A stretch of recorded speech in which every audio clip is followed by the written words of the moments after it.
हमारा एमसी लेई एक अनुभवी ऑपरेटिव है जो रोज हैजमैट सूट पहनकर दूसरी डायमेंशन में जाकर एनर्जी स्टोन की माइनिंग के लिए जाता है। वो हर दिन अपनी जान जोखिम में डालता है। हमेशा की तरह वो एक पोर्टल में जाने वाला होता है। तभी वहां मौजूद अटेंडेंट उसके अच्छे काम की तारीफ करता है। वो लेई को बताता है कि अगर वो इसी रफ्तार से काम करता रहा तो 1 या सवा साल में अपने माता पिता का सारा कर्ज चुका देगा। अटेंडेंट यहाँ तक कहता है कि अगर वो कड़ी मेहनत करता रहा तो 3 से 5 साल में अपने लिए एक छोटा अपार्टमेंट भी खरीद सकता है। लेई उस आदमी को भरोसा दिलाता है कि वो जी जान से काम करेगा, पर अंदर ही अंदर वो जानता है कि कर्ज उतरते ही वो वहां से निकल जाएगा। वो अगले 3 से 5 साल तक बैठकर काम करने के लिए तैयार नहीं है। दरअसल दूसरी डायमेंशन की रेडिएशन में 1000 में से एक आम आदमी के एडवांस्ड व्यक्ति के रूप में अवेकन होने का मौका होता है। हालांकि ये पूरी परिस्थिति बहुत खतरनाक है, क्योंकि लोग जिंदा रहने के लिए ही डायमेंशन में दाखिल हो रहे हैं। मिशन साइट की ओर जाते हुए पूरे हैजमैट सूट में लेई अपने कुछ सहकर्मियों को अपने बारे में बात करते हुए सुनता है। वे कहते हैं कि उसके माता पिता 3 साल पहले एक दुर्घटना में मारे गए और उस पर कर्ज छोड़ गए। जाहिर है जिस समूह के लिए उसके माता पिता काम करते थे, उनका दावा है कि दुर्घटना से उन्हें मिलियन डॉलर का नुकसान हुआ और यही कर्ज लेई के सिर आ गया। उनमें से एक आदमी लेई के लिए हमदर्दी दिखाता है, पर दूसरा नहीं। वो ले को कमजोर मानता है। वो कहता है कि अगर वो ले की जगह होता तो कंपनी से बदला लेने के लिए पूरी दुनिया को जला देता। ले ये सब साफ सुन रहा है और उसे यकीन नहीं होता कि ये लोग उसे कमजोर आदमी समझते हैं। वो सोचता है कि ये समाज पागल हो गया है जो उसे कमजोर दिखा रहा है। जब वे मिशन साइट पर पहुंचते हैं तो सुपरवाइजर कहता है कि सब तैयार है, अब बस काम शुरू करना है। अचानक पूरा इलाका हिलने लगता है।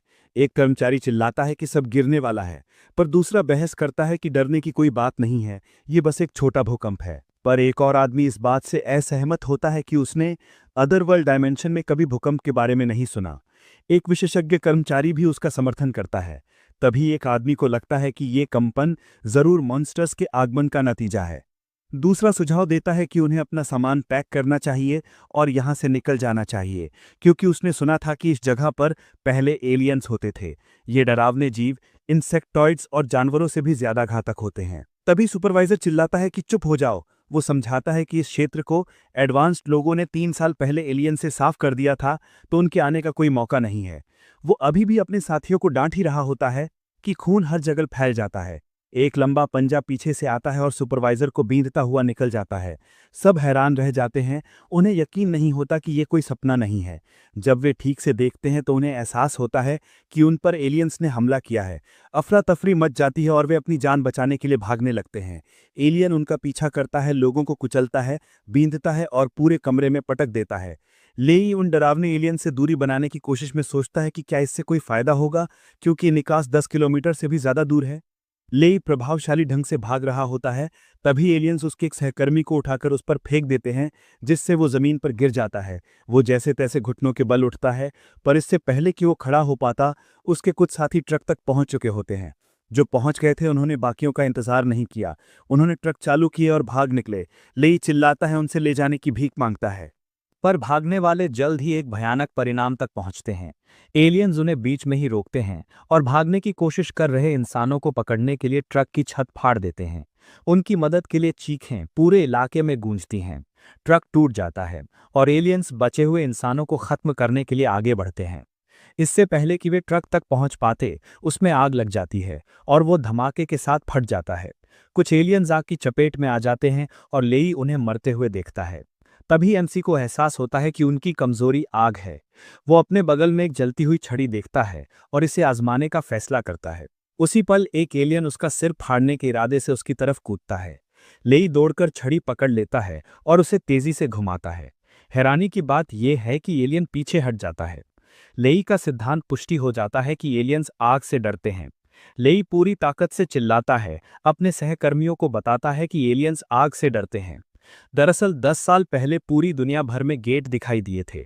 इन गेट से इंसेक्टॉइड्स, जानवर और एलियंस डायमेंशनल क्षेत्रों से उमड़ पड़े थे और पृथ्वी पर हमला कर दिया था।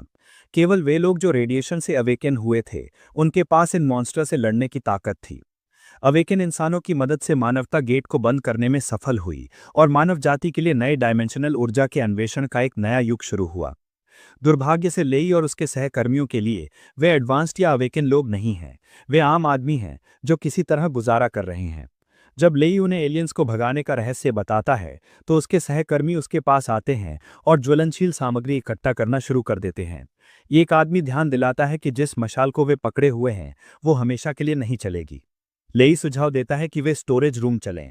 वे सबको याद दिलाता है कि वहां गैसोलीन है और अगर वे प्रवेश द्वार को आग से ब्लॉक कर दें तो बचाव दल के आने तक जिंदा रह सकते हैं। ये सुझाव स्वीकार कर लिया जाता है और टीम एक सघन घेरा बनाती है ताकि वे स्टोरेज रूम तक धीरे धीरे जाते हुए सभी खुले स्थानों को ब्लॉक कर सकें। स्टोरेज रूम के प्रवेश द्वार पर पहुंचते ही लेई गैसोलीन डालने का आदेश देता है। जैसे ही गैसोलीन फैलती है लेई और उसके सहकर्मी अपनी मशालें उसमें फेंक देते हैं। इससे तुरंत एक आग की बैरिकेड बनती है जो एक एलियन को घेर लेती है और उसे जलाकर मार देती है। बाकी एलियंस अपने साथी को आग में जलता देखते हैं जबकि उनका शिकार भीषण आग के दूसरी तरफ सुरक्षित होता है।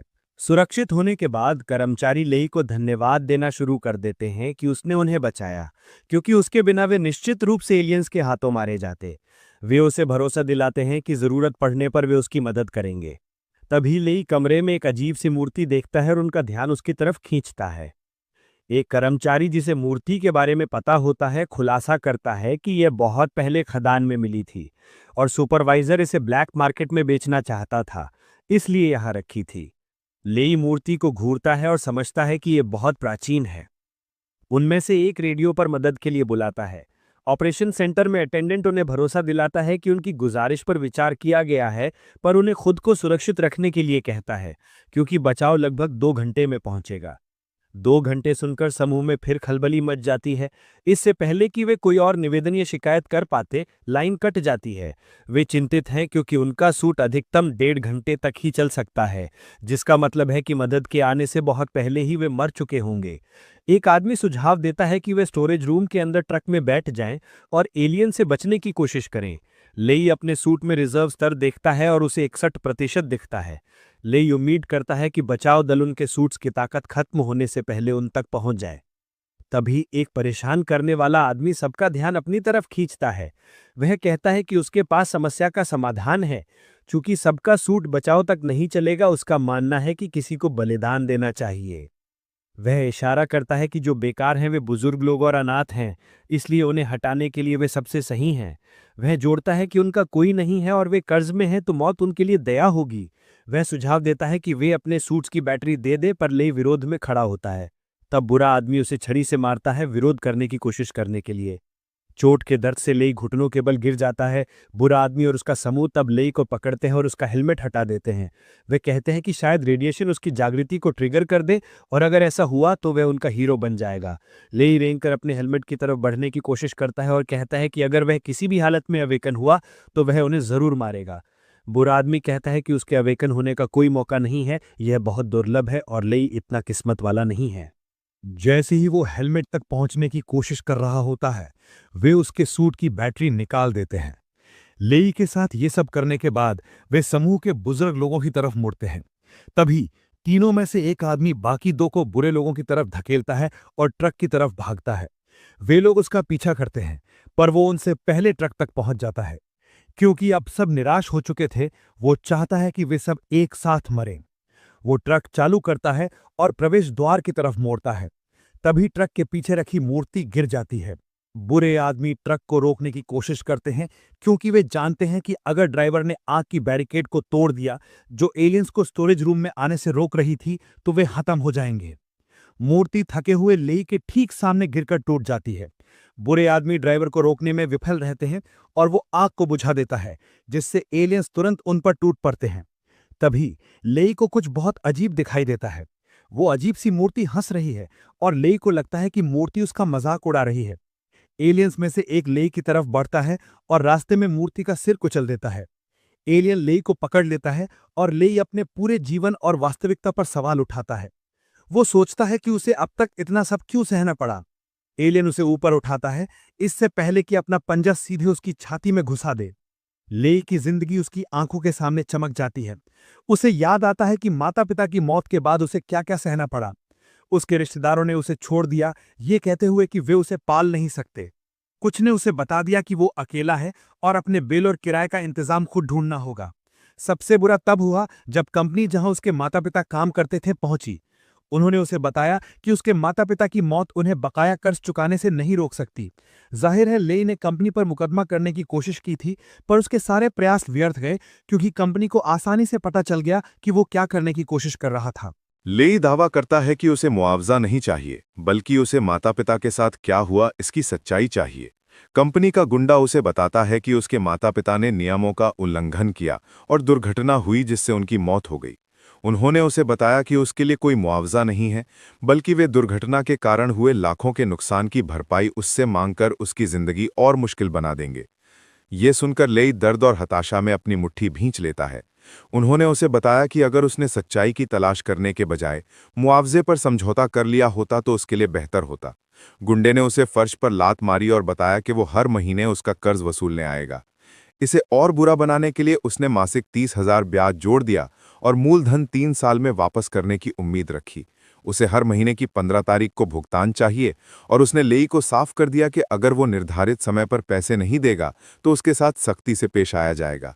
लेई को जल्दी पैसे जुटाने में मदद करने के लिए गुंडा उसे खदानों के बारे में बताता है। वो लेई को डायमेंशनल माइनर बनने के लिए कहता है क्योंकि कर्ज चुकाने का यही एकमात्र काम है। अब मौत का सामना करते हुए लेई लड़े बिना हार मानने को तैयार नहीं है। वो स्वीकार करता है कि वो कमजोर है, पर हताशा में वो एक कदम उठाता है। वो एलियन को काट लेता है जिससे एलियन गुस्से और दर्द में उसे दूर फेंक देता है। ले छाती में एक बड़े छेद के साथ जमीन पर गिर जाता है। जानवर को काटते ही उसे एहसास होता है कि उसमें से बहुत घिनौनी बदबू आ रही है। अचानक वो खुद को मूर्ति के सामने पाता है। ये मुस्कुरा रही है जबकि उसके शरीर के चारों ओर एक बैंगनी ऑरा घूम रहा है। परछाई दिखाती है कि वो कितना निराश है कि लेई बस एक कमजोर आदमी है जो उसकी दया के लायक नहीं है। लेई स्वीकार करता है कि वो कमजोर है, पर वो ध्यान दिलाता है कि उसने एलियन को काटकर लड़ने की कोशिश की, पर शैडो की मूर्ति को एलियंस ने तोड़ दिया। शैडो तब लेई को बताता है कि उसे बचाने की ताकत केवल उसी के पास है।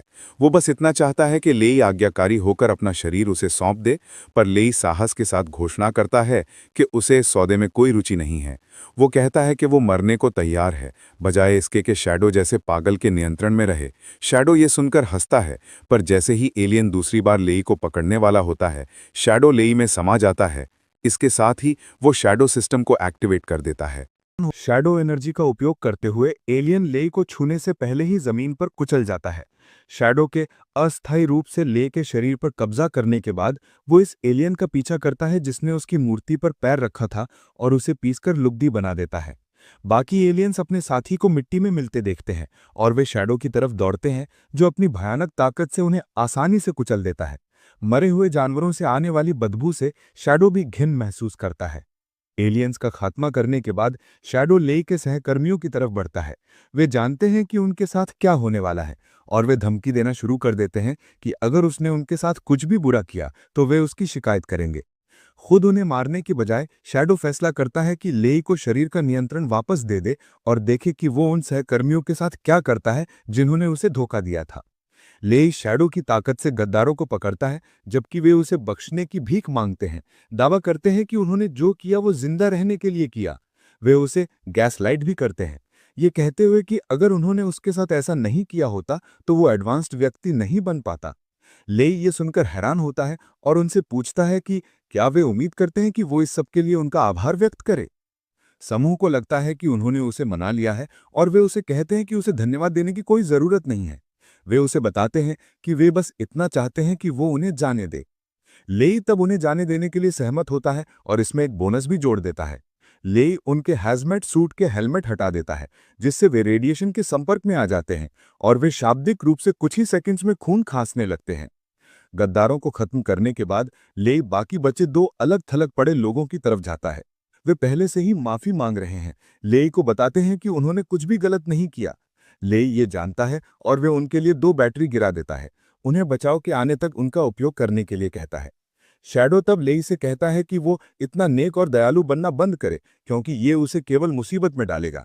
लेई बस शैडो को चुप रहने के लिए कहता है क्योंकि उसे शैडो जैसे पागल की हुकूमत नहीं चाहिए। शैडो तब लेई से कहता है कि वो उसे फिर से मरने के करीब आने पर सख्त अभिनय करते हुए देखना चाहेगा। लेई स्टोरेज रूम से बाहर निकलता है और एलियंस के एक समूह को अपनी जगह की तरफ आते हुए देखता है। एलियंस के बीच एक असामान्य एलियन है जो बड़ा है और उसकी आंखें लाल हैं। लेई हैरान है क्योंकि उसने इतने सारे एलियंस की उम्मीद नहीं की थी। शैडो तब लेई से कहता है कि उसके पास अपना शरीर सौंपने या खुद ही एलियन से निपटने का विकल्प है। शैडो लेई को बताता है कि उसकी ताकत के बिना वो कुछ भी नहीं है। हालांकि लेई वही दोहराता है जो उसने पहले कहा था। शैडो को बताता है कि उसे हुकूमत करने के लिए उसकी जरूरत नहीं है। एलियंस लेई पर हमला करते हैं, पर वो एक एथलीट की तरह चलते हुए पहले कुछ हमलों को चकमा देने में सफल होता है।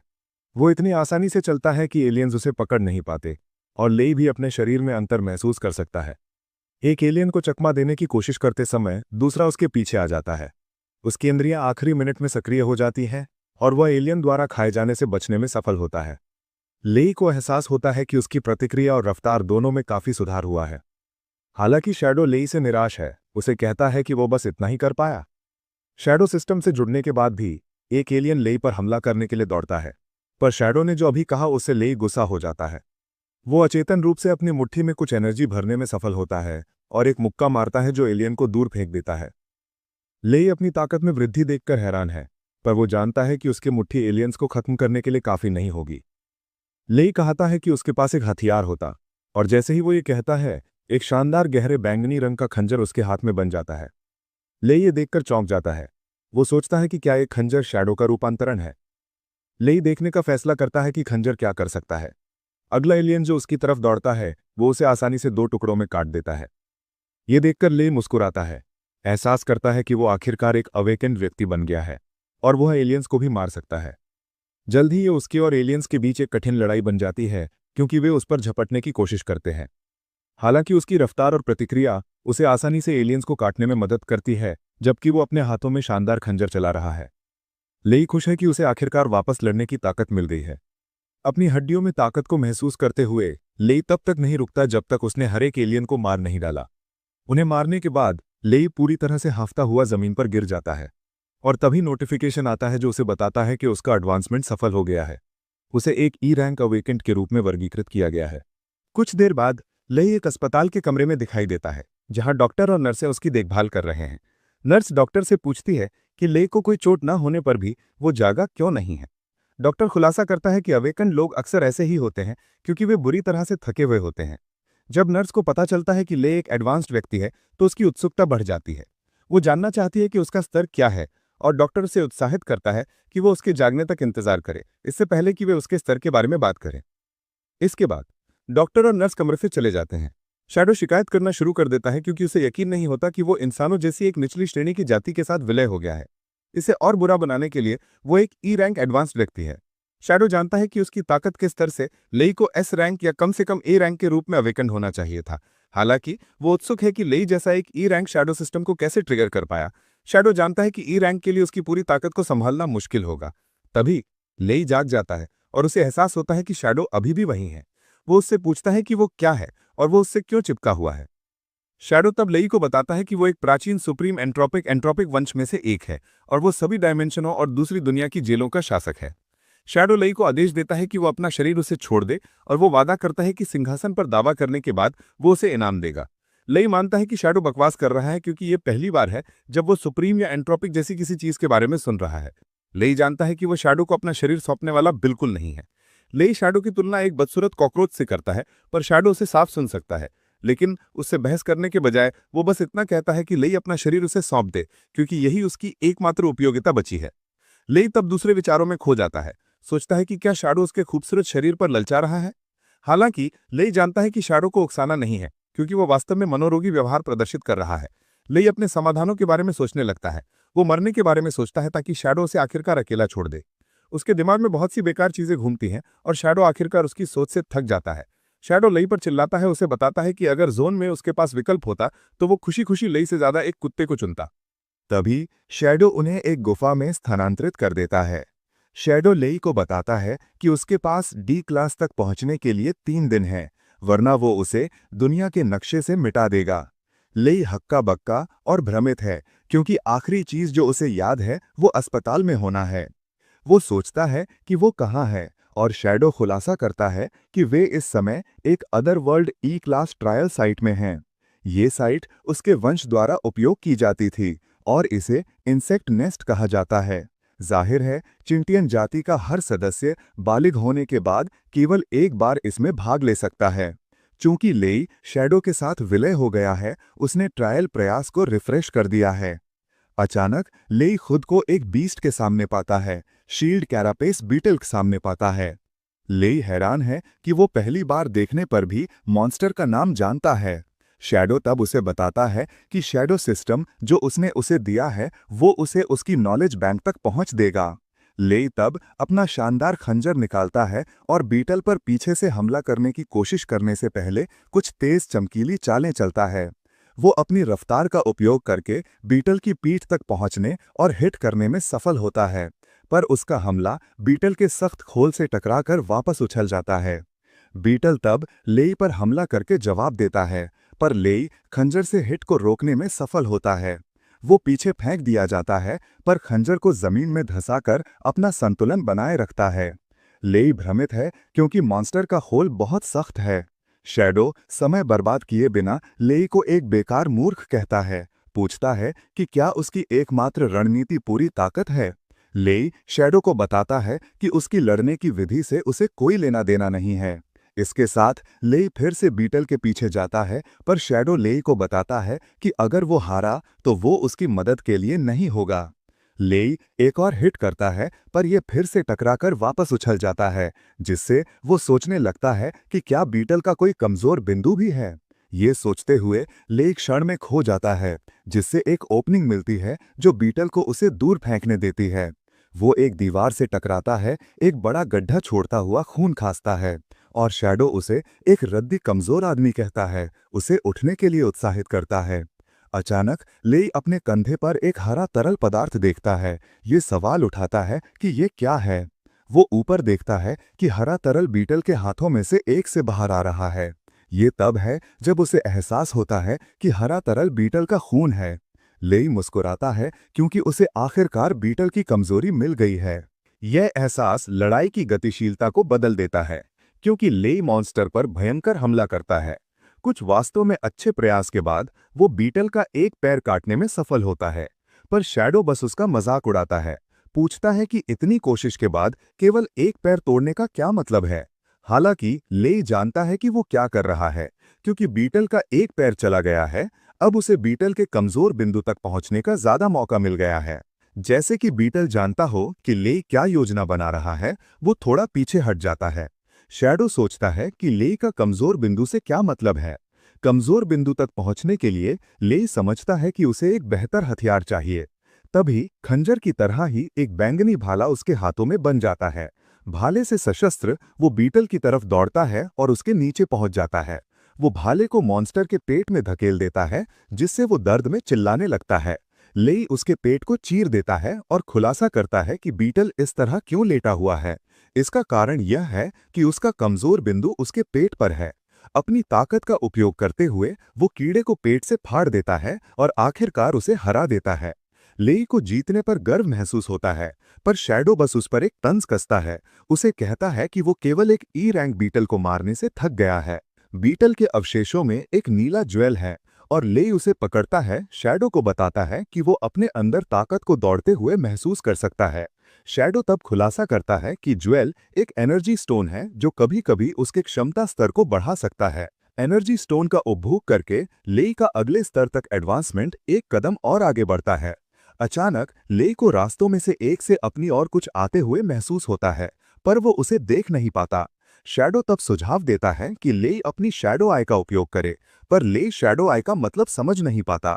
शैडो तब लेई को बताता है कि वो अपनी आंख में एनर्जी इकट्ठा करे और इसके साथ ही वो शैडो आई को एक्टिवेट करने में सफल होगा।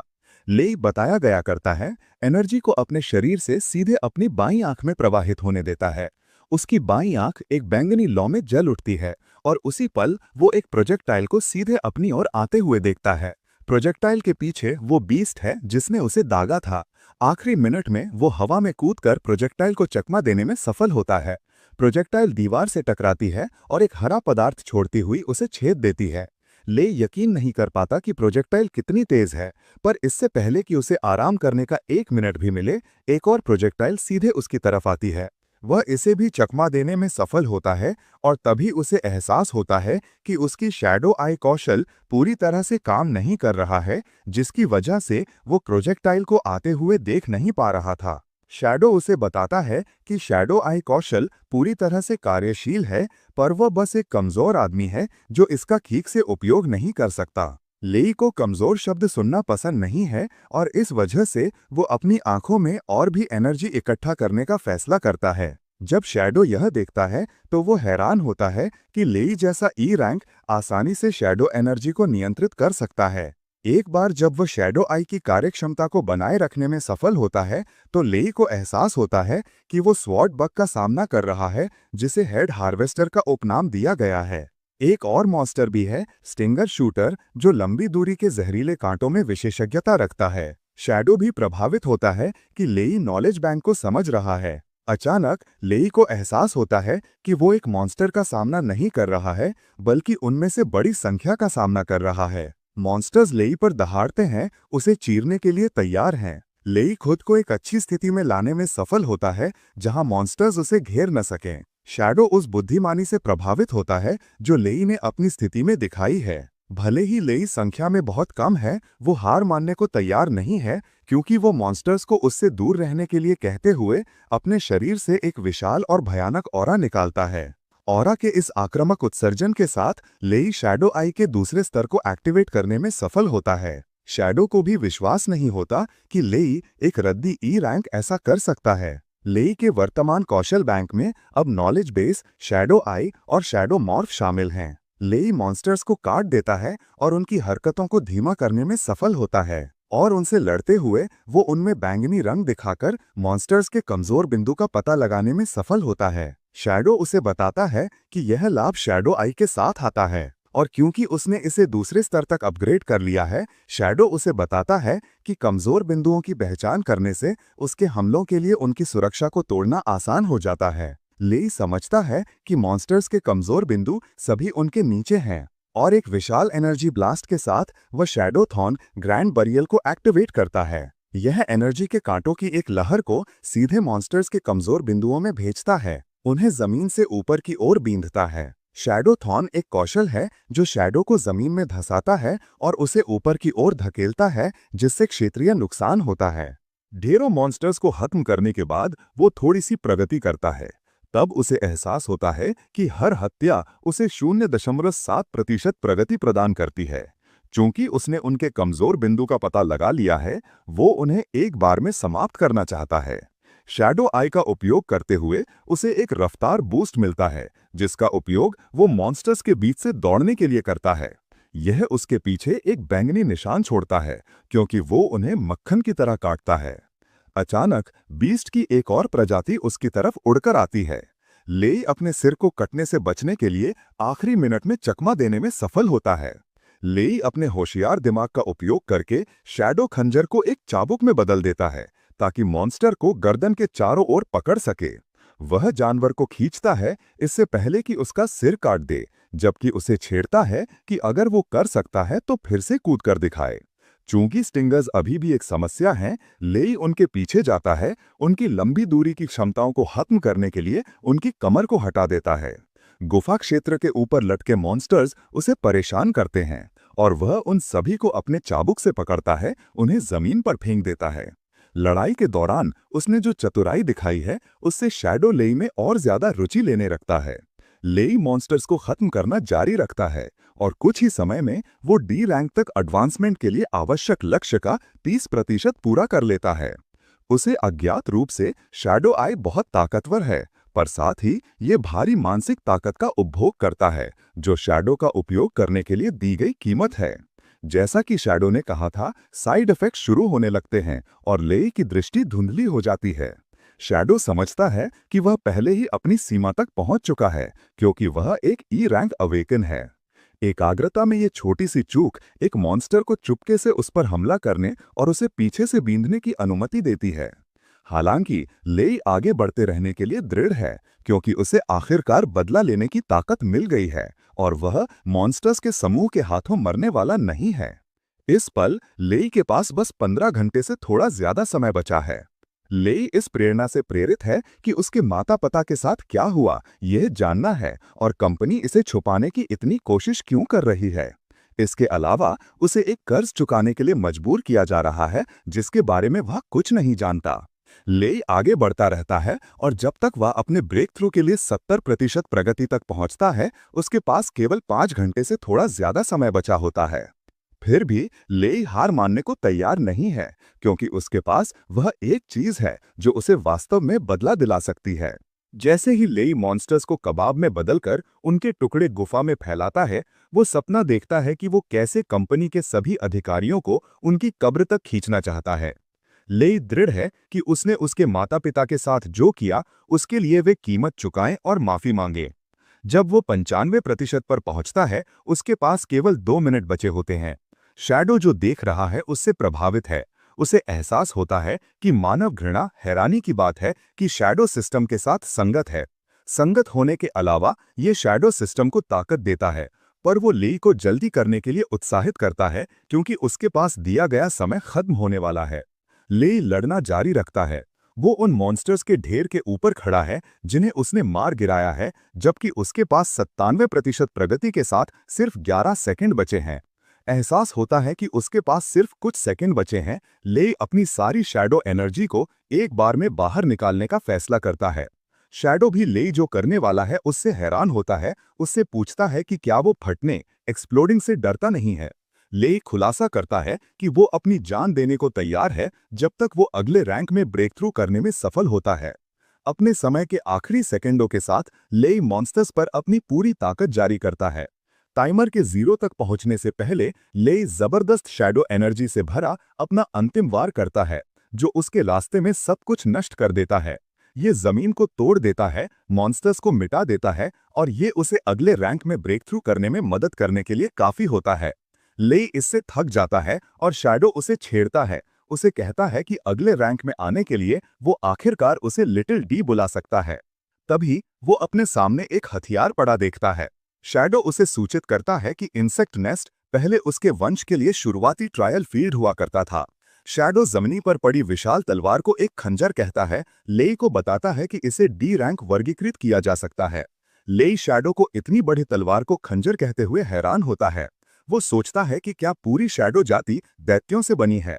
शैडो शेखी मारता है। लेई को बताता है कि उसकी महान शैडो ताकत के मुकाबले में हथियार कुछ भी नहीं है। लेई हथियारों को स्टॉक करने के बजाय उन्हें बेचने का फैसला करता है। वो शैडो को बताता है कि केवल डी रैंक अवेकिन रोग उपकरण बेच सकते हैं, जिसका मतलब है कि डंगियन छोड़ने के बाद वो सबसे पहले पंजीकरण हॉल जाएगा। जब वो पंजीकरण हॉल पहुंचता है, लेई हैरान होता है जब अटेंडेंट उसे ई रैंक कार्ड थमाती है। उसे बताती है कि वो पहले ही एक माइनर के रूप में पंजीकृत हो चुका है। भले ही उसके आंकड़े काफी प्रभावशाली हैं, सख्त महिला को कोई परवाह नहीं है। हालांकि लेई को इसकी चिंता नहीं है, क्योंकि ई रैंक अवेकन को माइनर से 15% ज्यादा वेतन मिलता है। लेई स्वीकार करता है कि शैडो सिस्टम काफी प्रभावशाली है। शैडो तब खुलासा करता है कि इंसान शैडो एनर्जी का पता नहीं लगा सकते हैं, और लेई इसे एक अच्छी बात मानता है।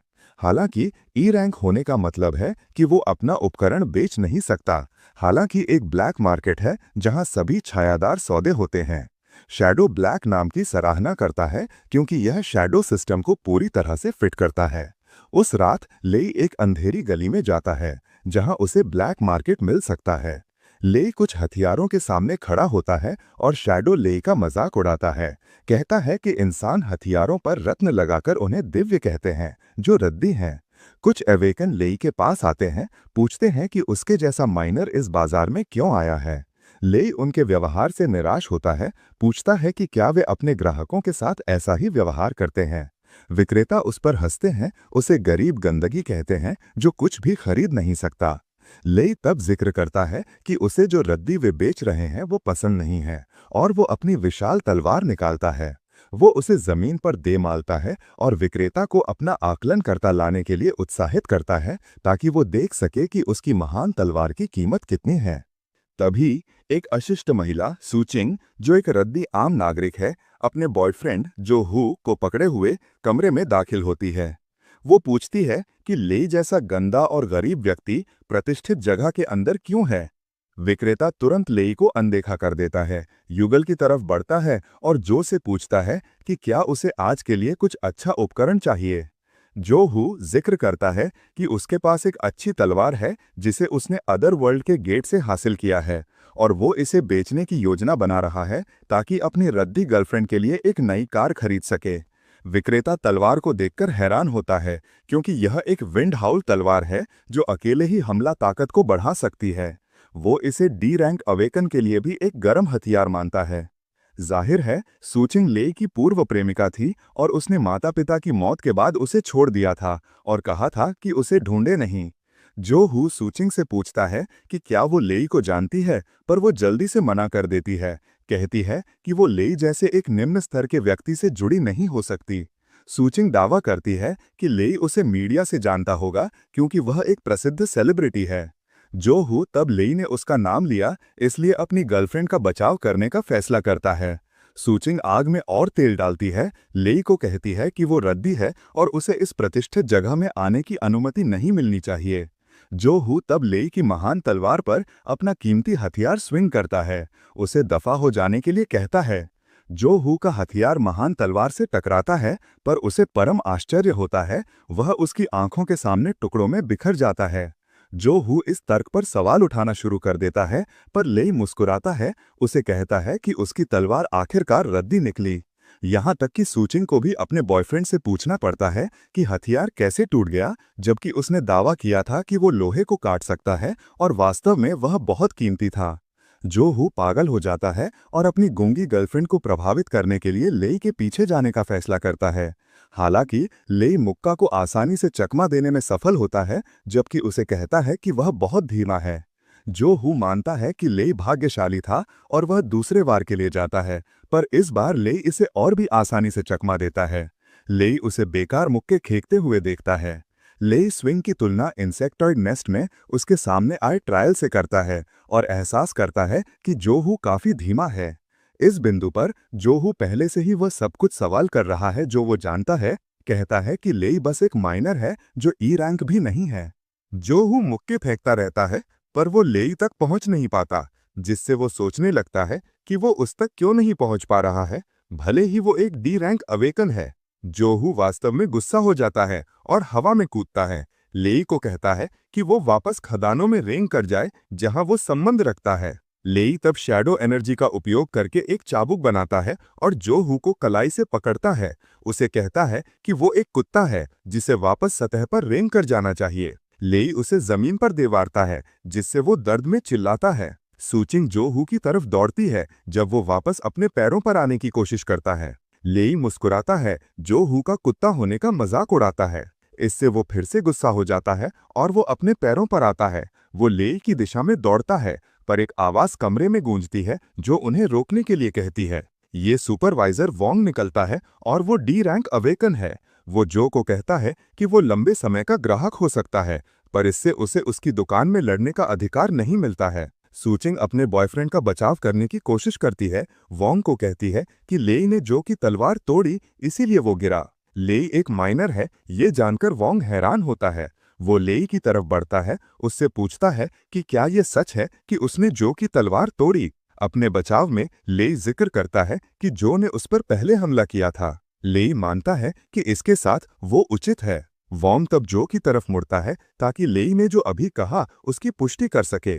दोनों जल्दी से लेई की तलवार जब्त करने की एक योजना बनाते हैं ताकि वे आपस में पैसे बांट सकें। वोंग तब एक अच्छा व्यक्ति बनने की कोशिश करता है। लेई को कहता है कि वो एक मध्यस्थ बनने को तैयार है। उसने लेई के हाथ में तलवार देखने के लिए कहा और लेई खुशी से उसे दे देता है। वोंग तलवार लेता है और उसे 2 हाथों से पकड़ने के लिए मजबूर होता है क्योंकि इसका वजन 100 पाउंड से ज्यादा है। ये उसे हैरान करता है क्योंकि उसे यकीन नहीं होता कि लेई इसे इतनी आसानी से उठा सकता है और वो सोचने लगता है कि क्या लेई अवेकन नहीं है। वो कदम उठाने से पहले लेई की सीमा जांचने का फैसला करता है। वो लेई से पूछता है कि उसे तलवार कहां से मिली क्योंकि वो एक माइनर है। लेई सवाल से हैरान होता है। वोंग से पूछता है कि ब्लैक मार्केट ने मालिक आईडी और आइटम उत्पत्ति की जांच कब से शुरू कर दी। वोंग तब कहता है कि वो बस उत्सुक था, पर लेई को भरोसा दिलाता है कि अगर वो नहीं चाहता तो वो स्वतंत्र है न बताने के लिए। लेई तब उस आदमी को बताता है कि ये एक तलवार थी जिसे उसने माइनिंग के दौरान उठाया था। वोंग की आंखों में उत्साह चमक उठता है, मानता है कि लेई वास्तव में एक निचला माइनर है। वोंग तब दावा करता है कि तलवार ज्यादा कीमती नहीं है क्योंकि इसमें कोई अतिरिक्त गुण नहीं है। वो तब दावा करता है कि जो की तलवार टूटने से पहले 2 मिलियन से ज्यादा की होती। वोंग तब एक बेकार सौदे के साथ आता है, लेई को बताता है कि वो उसकी तलवार खरीदने को तैयार है, पर वो इसे एक टूटी तलवार कहता है। वोंग लेई को बताता है कि उसे जो को 2 मिलियन मुआवजा देना होगा और वो बाकी शुल्क कवर करेगा। वोंग मानता है कि ये उसके लिए एक अच्छा सौदा है। जो उसे पूछता है कि वो सौदे के बारे में क्या सोचता है। योजना के अनुसार जो योजना के साथ जाता है, कहता है कि वो ठीक है क्योंकि वोंग ने मदद के लिए कदम बढ़ाया है।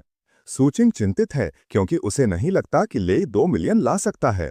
वो गंभीरता से चिंतित है कि उसे वादा की गई कार नहीं मिलेगी। पर जो के पास एक और भयानक योजना है। वे लेई को मारने और उसके अन्न बेचने की योजना बनाते हैं, जिससे उन्हें अभी भी 2 मिलियन मिल जाएंगे जिसकी उन्हें जरूरत है। सूचिंग इस योजना के साथ है क्योंकि उसे राहत है कि उसे अभी भी उसकी वादा की गई कार मिल जाएगी। तभी काले कपड़ों में कुछ लोग लेई की तरफ चलना शुरू करते हैं, पर वो अचंभित नहीं है और उसे हैरानी होती है कि उन्होंने पहले ही सब कुछ तय कर लिया है। वोंग मुस्कुराता है, उससे पूछता है कि क्या उसे इससे कोई समस्या है। लेई शांति से जवाब देता है कि उनकी योजनाओं से समस्या केवल उसे ही नहीं है। ये पता चलता है कि शैडो बहुत गुस्से में है और वो कचरा डीलरों पर अपना क्रोध उतारने वाला है। जब गुंडे लेई की तरफ दौड़ते हैं, वोंग सुझाव देता है कि वो और उसके व्यापारिक साझेदार चाय कमरे में जाकर आनंद लें। अचानक गुंडों में से एक ठीक उनके सामने दीवार में कुचल जाता है। तीनों ये देखने के लिए मुड़ते हैं कि क्या हो रहा है। वोंग को अभी भी नहीं लगता कि कुछ गलत है, क्योंकि वो अपने लड़कों को समस्या से निपटते समय सावधान रहने के लिए कहता है। हालांकि उन्हें एहसास होता है कि स्थिति कितनी खराब है जब वे लेई का बिना कोशिश किए गुंडों को लात मारते हुए देखते हैं। वह उन्हें दूर फेंक देता है और जो गुस्से में एक गुंडे को लात मारकर वापस भेजता है। वह मानता है कि ले ने खदानों में काम करके कुछ ताकत हासिल कर ली है। ले घृणा से जो की ओर देखता है, उसे बताता है कि अगला नंबर उसी का है। जो मुस्कुराता है, सोचता है कि ले लड़ाई में इतना अच्छा कब हो गया। हालांकि वह चिंतित नहीं है क्योंकि वह खुद को एक डी रैंक अवेकन मानता है, जो के स्तर से बहुत ऊपर है। जो ताकत भरता है और ले की तरफ दौड़ता है, पर ले जहां खड़ा था वहां से 1 इंच भी हिलता नहीं है, इससे पहले कि वो जो के चेहरे पर जोर से थप्पड़ मार दे। यह उसे दूर फेंक देता है, पर वो वापस अपने पैरों पर आता है और एक और हमले के लिए ताकत भरता है। जो गुस्सा है कि उसके पिता ने भी उसे थप्पड़ नहीं मारा, पर लेई ने ऐसा करने की हिम्मत की। जो एक एनर्जी ब्लास्ट भरता है, लेई को बताता है कि उसने जो अभी किया उसके लिए वह उसे मार डालेगा। वह अपना एनर्जी ब्लास्ट जारी करता है, पर लेई आसानी से एनर्जी ब्लास्ट को मोड़ देता है और उसे सोख लेता है, जो को पूरी तरह से हैरान छोड़ देता है। उसे अपनी आंखों पर यकीन नहीं होता क्योंकि उसे एहसास होता है कि उसके और लेई के बीच एक दीवार लगती है। लेई तब जो को कहता है कि वह उसे कुछ शिष्टाचार सिखाएगा क्योंकि उसके पिता ने उसे सिखाने के लिए समय नहीं निकाला। इस पल जो पहले से ही कांप रहा है और वह लेई को बस दूर हटने के लिए कह सकता है। उसकी गर्लफ्रेंड समय बर्बाद किए बिना उसे बुरा भला कहती है। उससे पूछती है कि डी रैंक जैसा वह एक निचले माइनर से कैसे हार सकता है। लेई तब शैडो मॉर्फ स्पाइडर वेब का उपयोग करके जो को पकड़ता है। सूचिंग अविश्वास में है क्योंकि वह समझ नहीं पाती कि क्या हो रहा है। जो लेई पर चिल्लाता है, उससे पूछता है कि उसका रैंक क्या है क्योंकि वह निश्चित रूप से एक अवेकन व्यक्ति लगता है। लेई मुस्कुराता है, जो को बताता है कि वह बस एक निम्न ई रैंक माइनर है जिसे गिल्ड द्वारा पहले ही प्रमाणित किया जा चुका है। जो को अभी भी अपनी आंखों पर यकीन नहीं है, पर लेई अपना हाथ उठाता है, उसे मारने के लिए तैयार है। जो उसे रोकने की कोशिश करता है, उसे बताता है कि वह ब्लैक पैंथर गैंग का सदस्य है। वह लेई को भरोसा दिलाता है कि उसे छूने का मतलब है कि वह सीधे ब्लैक पैंथर गैंग के खिलाफ जा रहा है। यह नाम लेई को जाना पहचाना लगता है और जो उसे पूछता है कि क्या वह उस ब्लैक पैंथर गैंग के बारे में बात कर रहा है जो सूदखोरी करता है। जो उत्साह से जवाब देता है कि वह सही है, पर यह तुरंत उसके चेहरे पर एक भारी मुक्का दिलाता है। उसके चेहरे पर मुक्का मारने के बाद लेई उसे दीवार में लात मारता है, जबकि सूचिंग भी डोर से जमीन पर गिर जाती है। खून हर जगह फैलता हुआ जो दीवार से टकराता है और लेई उसे बताता है कि वह सूदखोरों से सख्ती से नफरत करता है। वोंग लेई पर पीछे से हमला करने की कोशिश करता है, पर लेई तक पहुंचने से पहले लेई अपने शरीर से एनर्जी बाहर निकालता है, जो उसे दूर फेंक देता है। इस पल जो पहले से ही अपनी जान के लिए डरा हुआ है और वह लेई से जीने देने की भीख मांगना शुरू कर देता है। उसे बताता है कि उसके पास 1 लाख युआन है। वह लेई को दोस्त बनने के लिए उत्साहित करता है ताकि वे जो कुछ भी हुआ उसे भूल जाएं। लेई यह सुनकर हैरान होता है, जो उसे पूछता है कि क्या उसके खूबसूरत चेहरे की कीमत केवल 2000 युआन प्रति थप्पड़ है। यह जो को चिल्लाना शुरू करने के लिए मजबूर कर देता है। लेई को बताता है कि अगर वह बस उसे थप्पड़ मारना बंद कर दे तो वह उसे 1 मिलियन युआन देने को तैयार है। हालांकि लेई जो को याद दिलाता है कि सूदखोर ज्यादा ब्याज वसूलना पसंद करते हैं और वह उनके नियमों से खेलना चाहेगा। ली जो को बताता है कि उसे अभी जो 50 थप्पड़ मिले हैं वो ब्याज है, पर वो बस मूलधन शुल्क के साथ शुरू करने वाला है। ये तब है जब जो एक वीआईपी कार्ड निकालता है और ले को बताता है कि वो आज़ाद है पूरा 5 मिलियन लेने के लिए, जो कार्ड के लायक है, जब तक वो उसे अकेला छोड़ देता है। ले पहचानता है कि कार्ड एनजी ग्रुप का है, जिसका मतलब है कि वे वही हैं जो कर्ज वसूल रहे हैं, जिसे वो चुका रहा है। इस वजह से वो फैसला करता है कि वो जो को जाने देगा ताकि वो उसे बड़ी मछली तक ले जा सके। जो कसम खाना शुरू कर देता है कि उसने पहले ही वो सब पेशकश कर दी है जो उसके पास है। लेई जो को छोड़ देता है, उसे बताता है कि ब्लैक पैंथर ने इन सालों में लाखों लिए हैं और वो मानता है कि पैसा जो उसे अभी मिला है वो उसके पैसे का हिस्सा है। सूचिंग जो को वापस अपने पैरों पर आने में मदद करती है और जो सूचिंग की विश्वसनीयता पर सवाल उठाता है क्योंकि उसने उसे बताया था कि लेई बस एक माइनर है। अपने बचाव में वो दावा करती है कि उसे नहीं पता था कि लेई अचानक इतना ताकतवर हो गया है। जो सूचिंग के चेहरे पर थप्पड़ मारता है, उसे बताता है कि अगर उसने उसे नहीं बताया होता कि लेई एक माइनर है तो वो सतर हो गया होता। जो गुस्सा है और वो फोन पकड़ता है ताकि एक कॉल मिला सके। वो तुरंत अपने भाई को कॉल करता है, जो कुछ लोगों को यातना देने के बीच में है। जो अपने भाई को बताता है कि उससे उसके लिए खड़ा होने की जरूरत है क्योंकि उसे किसी ने अभी लूटा है। वो दावा करता है कि वो अपने भाई को एक बहुत महंगी तलवार देना चाहता था, पर चोर ने उसे चुरा लिया और यहां तक कि ब्लैक पैंथर गैंग को मिटा देने की धमकी भी दी। उसका भाई तुरंत रुचि लेता है और मांग करता है कि जो उसे अपराधी की जानकारी भेजे। पैंथर जिन लोगों को वो डरा रहा है उनके साथ अपना काम खत्म करने के बाद वो बस सभी को अपनी ताकत से मिटा देता है, जो उसके हाथ से निकलकर उसके पीछे सभी को बेंध देती है। वो तब जिक्र करता है कि वो जो द्वारा उल्लेख किए गए अपराधी को कुचलने वाला है। शैडो सिस्टम के नॉलेज बेस में एक और जानकारी जुड़ जाती है और यह है एनजी ग्रुप का विवरण, जिसने लेई के माता पिता की मौत का कारण बनाया था। लेई बाद में एक टास्क जोन पर जाता है और अटेंडेंट उससे पूछता है कि उसे क्या चाहिए। वो खुलासा करता है कि वो एक ई रैंक अवेकन है और वो काम करने के लिए एक टास्क चाहता है। वहां मौजूद दूसरे अवेकन हंसते हैं, उसे बताते हैं कि वो खुद को मरवाने की कोशिश कर रहा है क्योंकि जोन में केवल डी रैंक मिशन है। वे आगे उसे बुरा भला कहते हैं, बताते हैं कि उसके जैसे ई रैंक टुकड़ों के लिए भीख मांगते हैं, पर वो उन पर बड़ी बड़ी बातें करने की हिम्मत कर रहा है। अटेंडेंट तब लेई को इमारत के बाहर इंतजार करने के लिए उत्साहित करता है, जहां जो टीम उसे चाहेगी वो आकर उससे मिलेगी। अटेंडेंट और दूसरे डी रैंक सब उस पर झुंड बनाते हैं, उसे बताते हैं कि वो रद्दी है। अचानक लेई को अलर्ट मिलता है कि जो से उसे अभी जो 5 मिलियन मिले थे वो सूदखोर ने ले लिए हैं। वो एक टास्क को अपनी सबसे बड़ी प्राथमिकता मानता है। अचानक तीव्र दबाव वाला कोई कमरे में प्रवेश करता है, जिससे अवेकन योद्धा अपने सिर झुका लेते हैं। वे मानते हैं कि ऑरा एक बी रैंक योद्धा से आ रहा है क्योंकि उनमें से अधिकांश जहां हैं वहां से हिल भी नहीं सकते। ऑरा एक सफेद और लाल पोशाक में सजी एक महिला से आता है। वो अपने तीव्र दबाव से अवेकन आदमियों को कुचल देती है, जिससे वे सवाल उठाते हैं कि एक बी रैंक योद्धा यहां क्यों है। दूसरी ओर लेई महिला से आने वाले ऑरा से पूरी तरह से अप्रभावित है। अपनी शैडो आई का उपयोग करते हुए लेई ये पता लगाने में सफल होता है कि महिला एक अमीर लड़की लगती है, पर वो उससे कोई मारने का इरादा महसूस नहीं कर रही है, जिससे वो सोचने लगता है कि क्या वो इसे छुपा रही है। बी रैंक महिला के साथ वाला आदमी तब घोषणा करता है कि बीस्ट एबिस में एक डी रैंक टास्क है, जिसे एक माइनर के रूप में काम करने के लिए एक डी रैंक अवेकन की जरूरत है। वो लोगों से पूछता है कि क्या उनमें से कोई रुचि रखता है। दूसरे अवेकन आदमियों को जल्द ही पता चलता है कि लेई बी रैंक के ऑरा से अप्रभावित है, जिससे वे सवाल उठाते हैं कि वो ऐसा कैसे कर पा रहा है क्योंकि वो बस एक ई रैंक अवेकन है। वे तब हैरान होते हैं जब वो साहस से एक कदम आगे बढ़ाता है। लेई हैरान होता है जब उसे एहसास होता है कि टास्क लेने के लिए आगे आने वाला वो अकेला है। बी रैंक महिला प्रभावित होती है कि लेई उसके ऑरा के सामने झुक नहीं रहा है, भले ही वो बस एक ई रैंक माइनर है। अटेंडेंट तब लेई को अनदेखा करने के लिए कहता है, पर चिन बी रैंक महिला लेई में रुचि रखती है। अटेंडेंट विरोध करता है, पर चिन शक्ति से उसे कहती है कि वो नियमों का साकार रूप है। यह एहसास करते हुए कि चिन काफी गंभीर और गुस्से में आ गई है, अटेंडेंट को पीछे हटने के लिए मजबूर होना पड़ता है। यहां तक कि अटेंडेंट भी हैरान होता है क्योंकि ये पहली बार है जब वो उसे खुद किसी को चुनते हुए देखेगा, जिससे वो सोचने लगता है कि माइनर की पृष्ठभूमि के आसपास कोई रोचक कहानी है। इसके थोड़ी देर बाद वे डंजन की तरफ जाते हैं जहां वे मॉन्स्टर से लड़ते हैं। टीम काफी बैलेंस्ड है क्योंकि उनके बीच सभी वर्ग हैं। टीम में एक बार्ड, स्वॉर्ड्समैन, वॉरियर और सब कुछ बैलेंस रखने के लिए अन्य वर्ग शामिल हैं। लेई टीम के काम करने के तरीके से प्रभावित है। उसे एहसास होता है कि वे पूरी तालमेल में हैं और बी रैंक के नेतृत्व में उन्हें कोई समस्या नहीं होनी चाहिए। हालांकि अपनी शैडो आई का उपयोग करते हुए वो ये पता लगाने में सफल होता है कि उनके नीचे मिनोटॉर्स हैं और ये मॉन्स्टर्स की संख्या से अधिक है जो डंजन में होनी चाहिए। लेई सोचने लगता है कि बाकी टीम मिनोटॉर्स को महसूस क्यों नहीं कर पा रही है। शैडो तब उसे बताता है कि उसकी शैडो आई पहले ही दूसरे स्तर तक पहुंच गई है, जिसका मतलब है कि उसकी संवेदी समझ टीम के हर सदस्य से बहुत ऊपर है। लेई उससे सहमत होता है, पर मानता है कि चिन को इसे महसूस करने में सक्षम होना चाहिए क्योंकि वो एक बी रैंक अवेकन है। वह सोचता है कि क्या चिन ने इसे पहले ही महसूस कर लिया है, पर जानबूझकर कुछ अजीब कारणों से इसे छिपा दिया। बार्ड तब चिन को बताता है कि वो जिस स्टारलाइट क्रिस्टल वेन की तलाश कर रही है वो गुफा में है।